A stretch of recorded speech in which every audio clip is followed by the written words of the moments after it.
Texans lose another one. Frustration when it comes to Pep Hamilton, frustration when it comes to Lovie Smith, and there's going to be a sales pitch that Davis Mills finished strong. 16 of 21, 2 touchdowns, post Dameon Pierce run, also had the interception. Before that, he was 10 of 14. So the sales pitch, get ready for it, is going to be Davis Mills finding his groove. We finally found a way to score in the fourth quarter, and we didn't give up. That's what's going to be the rally cry. Now, are people going to buy it? I don't know. Should you? Probably not. This is a really bad team. Pep Hamilton is handcuffed when it comes to his quarterback. Davis Mills let Pep Hamilton down a couple of times on throws to Nico Collins. One was an interception. One was a really bad incompletion. And Pep didn't help himself either. Pep Hamilton, for whatever reason, on 4th and 1, you're running the fake to Rex Burkhead and then trying to get him in the flat. Don't know what the hell was going on there, and there was some other stuff that Pep Hamilton did, although I'm sure he can throw out the pitch that they finished strong. If we're power ranking the blame, right now it's Davis Mills and then it's Pep Hamilton. I think Pep Hamilton has a personnel issue. I know the coaching staff had to have been thrilled that Rex Burkhead found the end zone.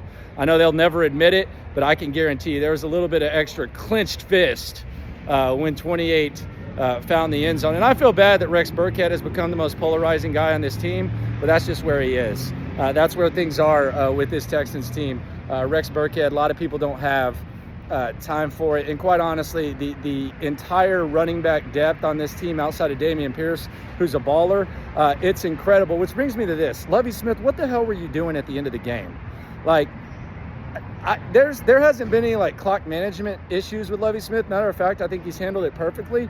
But at the end of the game, in a 10-point game or whatever it was, you call a timeout, which was bit coaching, and then you decide that you're going to run the ball on the final play of the game of a 2-possession game with your best player in Dameon Pierce. If there was ever a time, Pep Hamilton, to hand the ball to Rex Burkhead, that's the time. I would rather just take a knee or not call the timeout in the first place, but that was absolute bit coaching, and you put your best player in harm's way.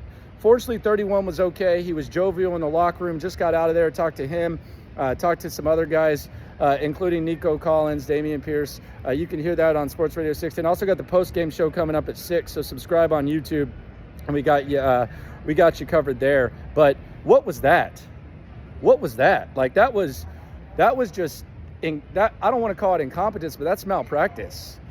You don't put your best player in harm's way with nothing to accomplish there. The risk reward of that is ridiculous, and Dameon Pierce is one of your most important long-term pieces. So you got to be smarter there. That was pointless. The defense too. We're questioning Pep Hamilton's offense, and rightfully so. We focus on offense, but what about the defense?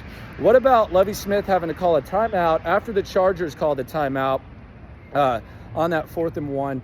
And then whatever that defense was, it's inexcusable. That was not a surprise that they ran that play to Austin Eckler. It's the same play the Texans tried with effing Rex Burkhead, the fake and then try to hit him in the flat. They did that, the Chargers. They did it on that 4th down, and then they did it again to ice the game. So if we're going to question Pep's offense, we also got to start questioning Lovie Smith's defense. Other than that, who knows? Is it time to look at the draft? Maybe so. Go Raiders. Raiders win. Texans will be in first place in the standings of getting the number 1 pick. But another loss, more frustration, some bad Davis Mills, although the stats are going to say that he finished strong. And Pep Hamilton right now, I think it's between Rex Burkhead and Pep Hamilton. And I would have to lean Pep Hamilton as far as who people are most mad at, although I don't think it's fair. I don't think he has a ton to work with. So it'll be interesting to hear how that dialogue goes. And we'll hear from Pep Hamilton Wednesday, who last week said Davis Mills can't have a sophomore slump because he's not a sophomore. Don't know what the hell that meant, but another loss. Kind of getting used to this, kind of getting numb to it, but it is what it is. Trust the process.